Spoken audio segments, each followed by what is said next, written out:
Good morning, everyone. Welcome to the plastic domain.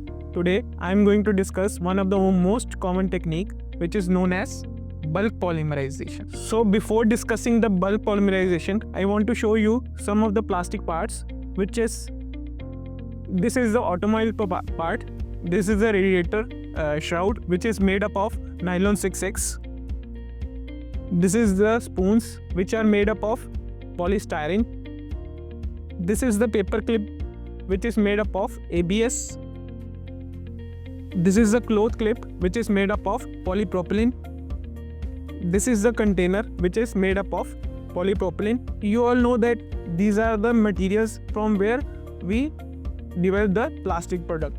But have you ever wondered that the polymer, from where we get the polymer, how the polymer get manufactured? So one of the most common technique is bulk polymerization. After starting the bulk polymerization, we have to learn some of the terms like monomer. So monomer क्या होता है? Monomer एक छोटा molecule है जो एक single unit में आता है और जिसका वेट बहुत कम होता है. So monomer word come from the Greek word mono means one and mers meaning parts. So monomer is a single unit having low molecular weight. For example, there is one chemical structure that is styrene. After forwarding to the polymer, monomer से polymer बनता कैसे है? तो वो एक polymerization technique होती है. तो polymerization process भी होता है और उसे हम polymerization technique भी बोलते हैं. तो polymerization के बाद जो polymer बनता है, तो polymer कैसा दिखता है? ये polystyrene है. So polymer is a high molecular weight compound formed by the combination of small molecules of low molecular weight. तो लो मोलिकुलर वेट कौन से हैं? मोनोमर्स हैं, जिनसे एडिशन होके पॉलीमर बनाया जाता है. तो पॉलीमर वर्ड भी ग्रीक वर्ड है. पॉलीमर वर्ड को भी दो पार्ट्स में डिवाइड किया गया है. Poly means many and mer meaning part. So example is polystyrene. Moving on to the polymerization. So there are two types of polymerization, that is addition and condensation polymerization. So I am showing you the chemical structure of polystyrene, how from the styrene the polystyrene is prepared. This is the structure of styrene. From there the polymerization takes place and polystyrene will be prepared. तो polymer जो है वो एक बड़ा molecule है. तो कैसे बना है? जैसे कि आपने देखा होगा कि एटम है, तो एटम में क्या होता है? न्यूट्रॉन्स और प्रोटॉन्स होते हैं. तो उसके आउटर शेल में इलेक्ट्रॉन्स होते हैं जो क्या होते हैं? नेगेटिवली चार्ज होते हैं, और प्रोटॉन्स जो हैं वो पॉजिटिवली चार्ज हैं. जब वो एक दूसरे के कांटेक्ट में आते हैं तो एक बड़ा मॉलिक्यूल क्रिएट करते हैं जिसे हम बोलते हैं एटम. सेम केस आपका पॉलीमर के केस में है. जितने भी मोनोमर्स आपके ऐड ऑन होंगे, छोटे छोटे मॉलिक्यूल्स जब हम ऐड ऑन करेंगे तो वो क्या एक बड़ा मॉलिक्यूल क्रिएट करेंगे जिसे हम बोलेंगे पॉलीमर. सो यहाँ पे आपको पॉलीमराइजेशन बताई गई है कि कैसे हुई है, स्टाइरीन से कैसे पॉलीमर बना है. अब टाइप्स हैं addition polymerization and condensation polymerization. अब एडिशन में आप देख रहे हो यहाँ पे क्या है? मॉलिक्यूल्स ऐड ऑन हो रहे हैं और कोई बाई प्रोडक्ट लूज नहीं हो रहा है, सिर्फ एडिशन ही हो रही है रिएक्शन में और एक पॉलीमर तैयार किया जा रहा है. जिसके एग्जांपल्स क्या हैं? Polystyrene, polypropylene, polyethylene etcetera. तो ऊपर जो केमिकल स्ट्रक्चर दिया गया है एडिशन पॉलीमराइजेशन में, वो आपका पॉलीस्टाइरीन का है, जिसमें क्या है? खाली एडिशन हो रही है, कोई बाई प्रोडक्ट लूज नहीं हो रहा. तो मॉलिकुलर वेट जो मोनोमर का होगा वही आपका पॉलीमर का वेट होगा. So second is condensation polymerization. तो कंडेंसेशन पॉलीमराइजेशन में क्या है? दो मॉलिक्यूल्स ऐड हो रहे हैं, जैसे कि दो मोनोमर्स ऐड ऑन हो रहे हैं. Like this is the structure of nylon 6X. सो इसमें क्या है कि दो मोनोमर्स ऐड ऑन हो रहे हैं. One is adipic acid and another one is hexadimethyl amine. तो ये दोनों के कॉम्बिनेशन से आपका एक पॉलीमर तैयार किया गया जिसको बोलते हैं हम नाइलॉन 6X. अब इसके प्लस में हमने क्या देख रहे हैं हम कि H2O दिया गया है. तो H2O क्या है? हमारा बाई प्रोडक्ट है. तो बाई प्रोडक्ट अगर लूज होगा तो आपका क्या मॉलिकुलर वेट पॉलीमर का कम हो जाएगा. एडिशन तो हो गई, केमिकल रिएक्शन हुआ जिसमें क्या हुआ? एक हमारा बाई प्रोडक्ट लूज हुआ जिसे हम बोलेंगे condensation polymerization. So moving on to the next, there are types of techniques which are used in addition polymerization. First is bulk polymerization, second is solution polymerization, third one is suspension and fourth one is emulsion polymerization. तो आज हम सिर्फ bulk polymerisation के बारे में बात करेंगे। तो बल्क पॉलीमराइजेशन में क्या होता है कि जितने भी पॉलीमराइजेशन होती हैं उसमें 3 स्टेप्स होते हैं। 3 स्टेप्स में ही पॉलीमराइजेशन की जाती है। First is initiation, second is propagation and third is termination. तो अभी हम बल्क पॉलीमराइजेशन की बात करते हैं। तो देयर इज वन रिएक्टर। यहाँ पे क्या है, एक रिएक्टर है जिसमें क्या है, मोनोमर क्या है, लिक्विड फॉर्म में है और इनिशिएटर हम उसमें डाल रहे हैं। तो वो क्या होगा, रिएक्शन स्टार्ट करेगा। अब इनिशिएटर का काम क्या है, एक केमिकल सब्सटेंस है जो हम क्या अपने केमिकल रिएक्शन में डाल रहे हैं, मोनोमर में डाल रहे हैं। तो वो क्या करेगा, रिएक्शन को स्टार्ट करेगा टू इनिशिएट द रिएक्शन और टू जनरेट फ्री रेडिकल्स। तो जब हम इसको हीटिंग प्रोवाइड करेंगे, स्टरिंग प्रोवाइड करेंगे, तो इसमें एक क्या होगा, ऑटो एसिलरेशन प्रोड्यूस होगा। तो जब वो ऑटो एसिलरेशन प्रोड्यूस होगा तो हीट जनरेट होगी। तो हीट जनरेट होगी तो एक जेल क्रिएट होगी जिसे हम बोलेंगे ट्रांसडॉर्फ इफेक्ट। तो अभी हम बल्क पॉलीमराइजेशन के बारे में प्रैक्टिकल में देखेंगे कि कैसे प्रोसेस होता है। तो ये हमारे को रिक्वायरमेंट क्या है। So our requirement for the bulk polymerization is heating plate capable of maintaining temperature of up to 80 degrees Celsius. Beaker for holding the chemical styrene. Third one is stirrer for stirring the chemical process. And fourth one is initiator for reaction startup. Next is mold for casting. Another requirements for the safety purpose. So safety purpose के लिए हमारे को क्या क्या requirements है, that is hand gloves, face mask and goggles. तो hand gloves किस लिए हम यूज़ कर रहे हैं, जैसे कि हमारे केमिकल रिएक्शन है। तो केमिकल रिएक्शन में आपको पता है कि केमिकल रिएक्ट होगा तो कुछ भी आपके हैंड पे लगेगा तो आपके हैंड्स को इफेक्ट पड़ेगा।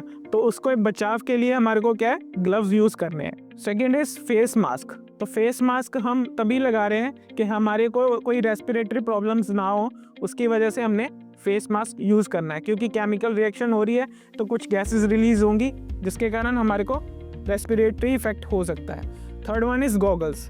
तो गॉगल्स हम तभी यूज़ कर रहे हैं कि हमारी कोई केमिकल हीट होने के बाद जैसे लावा फूटता है तो वैसे कोई चीज़ हमारे आँख के ऊपर ना पड़े, उसकी वजह से हम गॉगल्स यूज़ कर रहे हैं। सो अब हम बल्क पॉलीमराइजेशन के प्रोसेस पे चलते हैं कि वो कैसे होता है।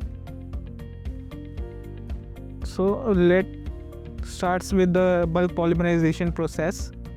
So सबसे पहले मैंने आपको बताया था कि रिक्वायरमेंट में क्या क्या चाहिए हमारे को। तो ये हॉट प्लेट है, ये बीकर है, ये ग्लास रॉड है और सेफ्टी इक्विपमेंट्स मैंने वेयर कर रखे हैं, ठीक है। तो सबसे पहले हम क्या करेंगे कि हम स्टाइरिन लेंगे जो क्या होगा, लिक्विड फॉर्म में होगा। बीकर में हम 10-20 ml लेंगे।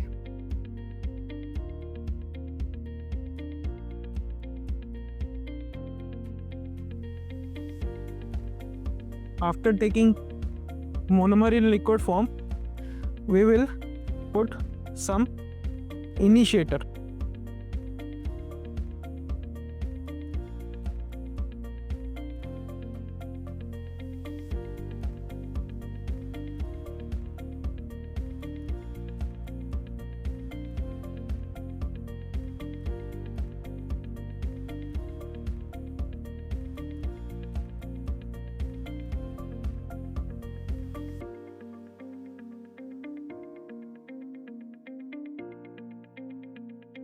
अब इनिशिएटर डालने के बाद हमने इसको हीटिंग प्रोवाइड किया हॉट प्लेट पे रख के, और इसको हमने स्टरिंग करनी है फॉर 3 to 4 minutes।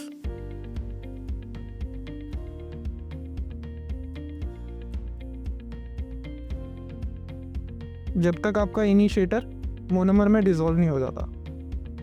ये हमने स्टरिंग तब तक करनी है जब तक हमारी रिएक्शन स्टार्ट नहीं होती, तब तक हमारे को हॉट प्लेट पे रखना है इसको।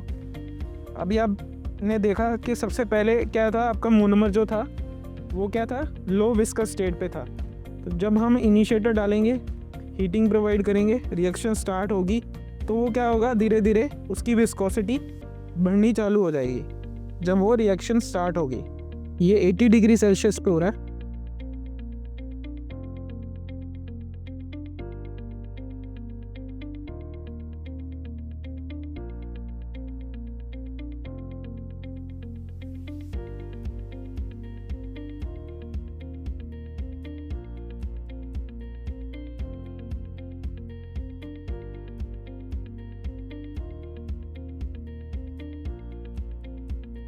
अब इसमें ऑटो एक्सेलरेशन स्टार्ट हो गई है। अब देख रहे हो जैसे रिएक्शन हो रही है, आपका जो लिक्विड फॉर्म था वो थोड़ा सा सॉलिडिफाई होना चालू हो गया। इसे हम बोलेंगे ट्रॉम्सडॉर्फ इफेक्ट और जेल इफेक्ट। ये स्टरिंग का मतलब ये है कि आपको होमोजेनियस मिक्सचर मिलेगा। अगर आप स्टरिंग नहीं करोगे तो कहीं मोनोमर रिएक्ट होगा, कहीं नहीं होगा। अभी आप देख रहे हो ये मिक्सचर जो है वो इसकी थिकनेस बढ़ गई है। जैसे कि आपने देखा था मोनोमर की लिक्विड स्टेट जो थी वो फ्लो इजीली कर रहा था, अब ये इजीली फ्लो नहीं करेगा, इसमें जेल इफेक्ट आ गया। ये देखो जेल की तरह ये फॉर्म हो गया है। सो इस प्रोसेस में एक एडवांटेज भी है और एक डिसएडवांटेज भी है। तो फर्स्ट एडवांटेज क्या है कि इसमें हमारे को प्योर फॉर्म ऑफ पॉलीमर मिलता है, और डिसएडवांटेज क्या है, इसमें क्या है एक्सोथर्मिक रिएक्शन हो रही है, हीट प्रोड्यूस हो रही है, तो हीट कंट्रोल करना वो डिफ़िकल्ट है। बस ये डिसएडवांटेज है इसका। अब हम क्या करेंगे, हम अब इसका एप्लीकेशन भी साथ में देखेंगे कि भी कैसे हम कास्ट करेंगे। तो ये बेसिकली जो बल्क पॉलीमराइजेशन है वो कास्टिंग के लिए यूज़ की जाती है फॉर लार्ज पार्ट्स। ये देखो ये आपका पॉलीमर फॉर्म हो गया। अभी हम इसको कास्ट करेंगे। ये हमारा मोल्ड है, हम इसमें डालेंगे।